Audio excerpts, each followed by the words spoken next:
Alright, our paintings are mostly dry. I've got a couple spots that are a little bit wet on the red and green feathers, but my blue and violet feather is pretty close. So, I'm going to go ahead and work on some of the detail there.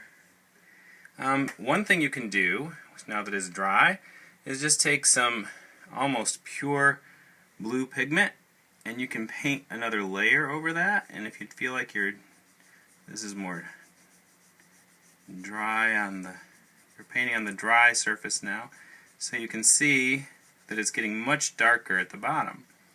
So I wanted my base to look a little darker, so that's what I'm doing with the blue. I'm just putting another layer over the top.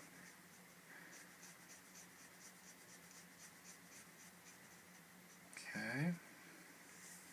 And then we can put some, I'm going to rinse that just a little, and then dab on my paper towel that I have off to the side so that it's not too wet. Actually, I need to put some more water on my blue. It's getting dry.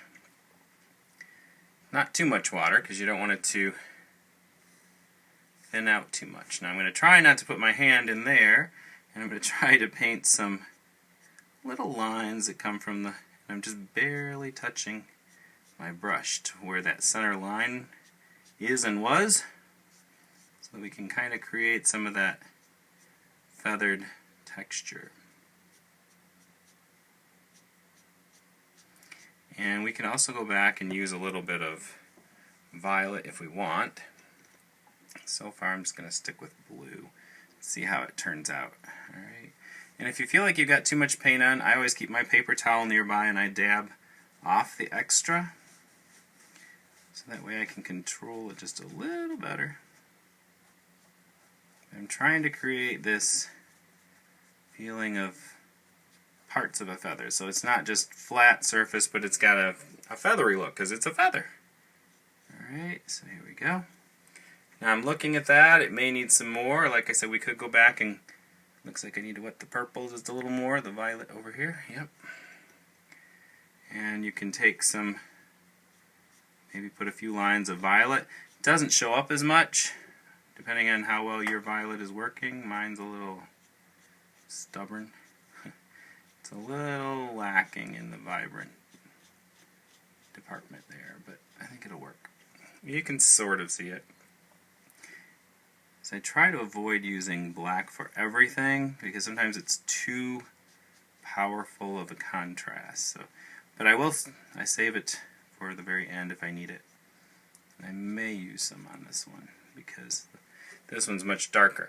Alright, so but I can see both colors in there. That's kind of cool. Alright, now in the center I want a little more color. I'm debating, I think I'm going to take some of the violet and water it down off to the side, maybe on my lid a little bit, and just put it down through the center so that I can still see the center of the feather, but not quite so dark, or so white, because it was standing out too much. So now it looks like it belongs to the rest of the feather. Now, I'm going to let this part dry just a little, and while that's drying, sometimes feathers have these little tiny fuzzy feathers down here at the bottom. So I'm going to take a little bit of my blue and I'm going to take it off to the side. So I like to use the lid on the Crayola palettes and add some water to it and get it thinned out. So you can always check it on another piece of paper and say, okay, that's still pretty dark, so I'm going to add some more water to it. I'm putting it over there, and then I'll try again. Okay, that's lighter, because watercolor always dries lighter, so you have to think about what you're working with and say, is that going to be what I want when it's dry? So now I'm putting a little bit of that really light, and I'm barely touching my brush, and I'm trying to make these little fuzzy wisps of feathers here, and I got too much water, so I'm going to try it with a little less. There we go. And just put them on here so it looks like they're feathering out of the main part here. They're just little pieces. Cool. It worked. Alright, so I'll let that dry. It should dry pretty quick, and it'll be very light because those aren't the ones you'd see the most of. Now, this is where we could go back and take a little bit of black in this case, since this one's so dark, and we can touch up some of this. Add some along here, I'm doing quick flick of the wrist. It's like, so I'm just getting these little lines. And if you're not used to this, I would suggest trying it on a practice paper first. Seeing if you can get this wispy looking line, this quick flick of the wrist. Gives you a nice line. Now this side's a little more wet, so I'm noticing it's trying to blend in on me. Probably should have waited just a little longer, but it's working. Sometimes I go back and catch a spot, and then you just take it up as far as you think you need the darker lines. You don't always need to go clear out to the top, but maybe a few here and there just to make it look more dimensional. Alright, so there's my blue and violet feather for now. You can always go back and touch things up. I do that a lot when I'm painting. I'll start something and think it looks fine for now, and then I'll fix it up later. Add more details or color. If there's something I thought was off a little, I might color it in. Make that edge a little darker and pull it back. I'm trying to keep the directional pattern of the feather so that it's more believable as a feather. Okay, and then I got a little bit of paint there. Sometimes you can pick that off with a wet paper or a quick paper towel if it's wet, but I think I've already rubbed it in. Yeah. Sometimes if you have some clean water, you can, and then you, not too wet, but you can dab some of it off with a brush and pick it back up. It's called lifting color. So sometimes that'll help you out if you make a little mistake. It's no big deal because when we're done here, we're going to do something with the background anyway. Alright, so we've done that feather. Now you have to do that to the other two as well. So picking those colors that make it darker. For this one, your shadow might be done with violet. It doesn't always have to be the first color that comes to mind. Is usually people run to black to make shadows, but you don't have to. I'm going to add some more green, because now that this is dry, it will accept another layer without running all over. So this is wet on dry. So the wet paint on a dry surface. I'm just trying to fade it out a little bit, because I want the base to be darker, just like I did on that feather. Okay, and then we'll fade. I'll probably put some more yellow up here. Alright, so I'll go ahead and do this side.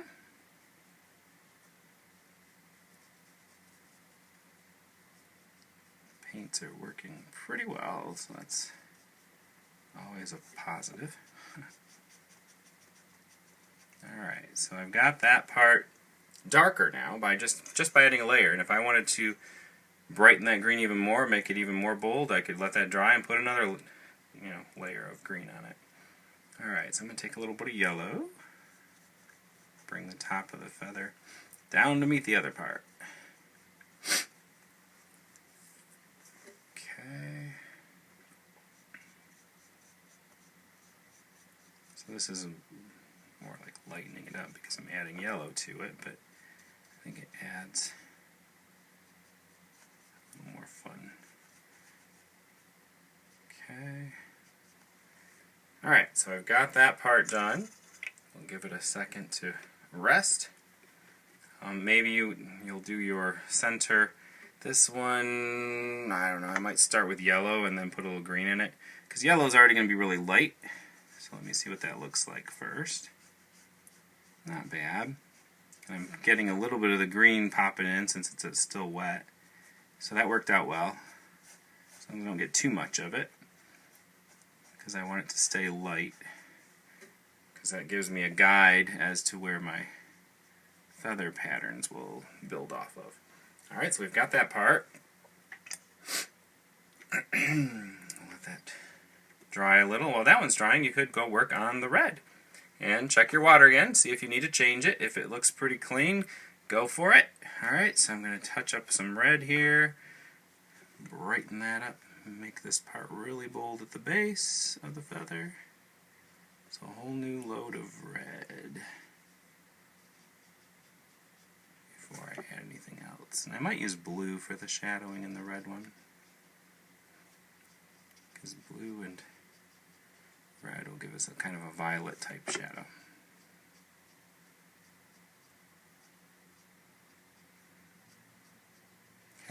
So I pulled that red out there, and then I'm going to grab some more orange for the top.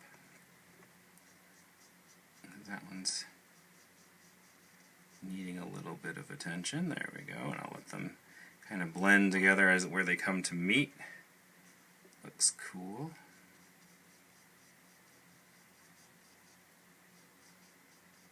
And there we go. We've got the base coats on. Now I'm going to try, I don't know, I might use yellow and then some orange down the center again, because I want this part lighter, I think. A little bit of red, a little bit of orange. And that's something where you could lift color again and pull some of that back out if you felt like it was too much. Alright, so we'll let that sit for a minute.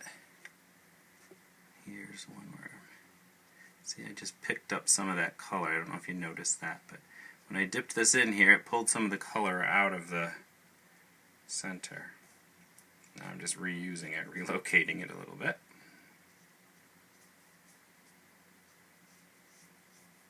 There we go. Alright, so then you can work on those shadowy parts. So I'm going to try blue and see what we get when I use blue as my shadow for this feather. It's working because it'll be a blue-green color, so I like that. And you can let some of it, when you're flicking that brush, you can let some of that go out to the outside of your feather too, make it more believable. It doesn't have to stay in the lines for this particular subject matter. Alright, same thing on this side. But see, this green paint is pretty much dry, so I'm painting wet on dry. So that way I can control what my lines look like more. If I put too much pressure on, they're really big. If I lighten up my pressure, then they come out finer. Sometimes you have to reshape your brush, get it wet, and take your fingers and reshape it. Alright, so I'm going to space these lines out a little more.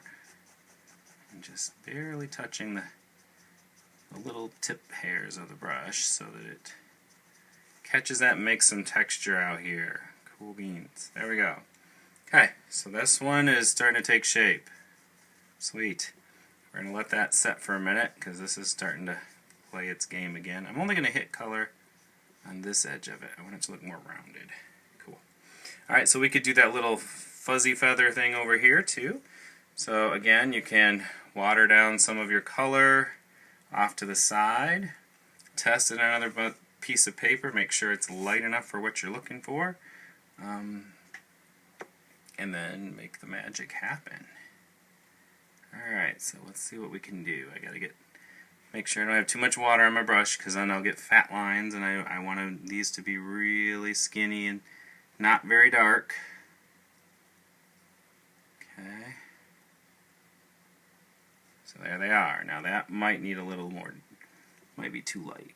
So let me hit a little bit more in there. Just a little. Because remember, watercolors dry lighter. So you don't want to go too light and then you don't see it at all. Alright, so now I've got the blue feather, the green feather. We could do more shadows on that. Okay, now you can work on the red feather. Now, this is probably as dark as that's going to go. So what I would do, so I'm going to try some blue, and I'm going to use that for creating that shadowy area. Because see, look how dark that came out on the red. You can't even tell I'm using blue. But it creates a very dark section, so you might not want that much all at once. I'm trying to create these little lines all the way up.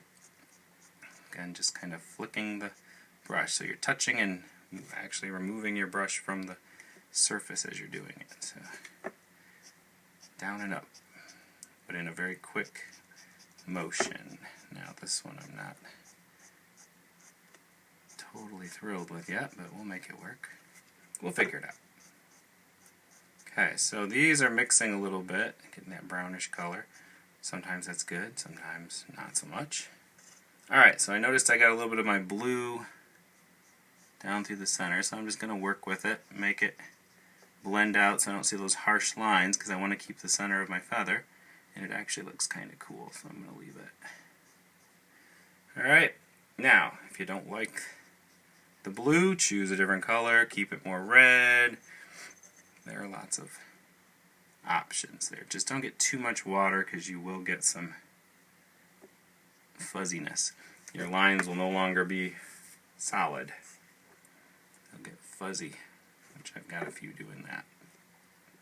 Alright, so this looks pretty cool, I think. We're going to let that dry, and oh, actually, I can do my little fuzzy feathers here. So, let's see, a little bit of red, a little bit of water. Do the little fuzzies. Woo, fuzzy, fuzzy. There you go. Alright, we'll let those dry. And then, when they're dry, we'll finish up our background. This is bugging me, so I'm going to work on it. You work on yours, make yours so that you have the happiest feathers you've ever seen. And I'll make mine the way I want mine. Alright, so the background, this is the part that students love. You get to take a little water. This is how I'm going to do my background. You don't have to do it this way, but I'm going to take a little water. I'm going to get some of the red, because I used red, and I'm going to get some more red, and I'm going to get enough so that I can flick some paint on there and put a little red. I'm going to let it go on my feathers too. Look, it went right across there. It's okay. Alright, we're good. Now I'm going to do the same thing. I'm going to take a little bit of orange. Just make sure you're not getting it on your neighbors, because they won't like it. Alright, a little bit of orange, because that's part of our... Now, if you don't like it on your other feathers, you'll have to mask that off by laying a shape over it to prevent it from getting paint on it, but it should be okay.